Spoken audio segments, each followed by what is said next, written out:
I'm Maggie Binkley, back with tip number 2 for Heart Month. So tip number 2 is to schedule and prioritize your workouts. We all have the same 24 hours in the day, so how you decide to use those 24 hours is really important for making positive changes. First, you have to prioritize appropriately, and then move forward to schedule your day and your week to reflect those priorities.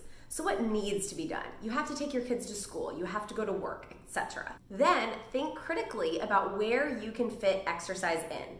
Everyone has time, I promise. So let's talk making time for your workout consistently, and that's the big word here. Not right before a big event, not at the new year, not in preparation for summer, but consistently.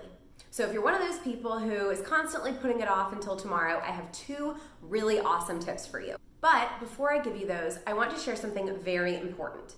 Do not overcommit to a workout plan that doesn't make sense for you. The result of doing this is quite simply discouraging, and you don't deserve to bring on discouraging feelings or feelings of disappointment to yourself. Do not fall to the myth that you have to commit an hour to get a good workout.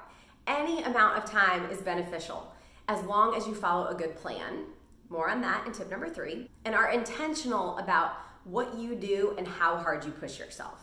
More on that in another tip as well. So whether you have 15 minutes or 45, do not write it off because you think you don't have enough time, because you absolutely do, I promise.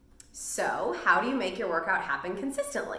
I have 2 awesome tips for you.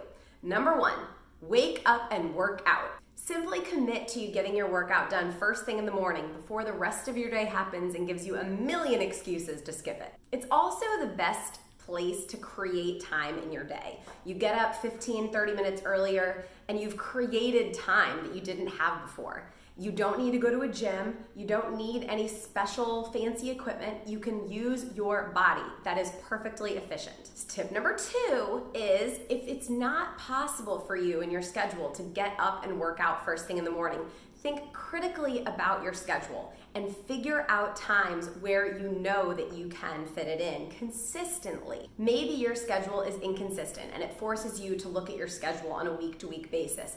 That is okay. Just focus hard on planning it and on following through, and allow for some trial and error along the way. I know this has been a long tip for today, but thank you for hearing me out.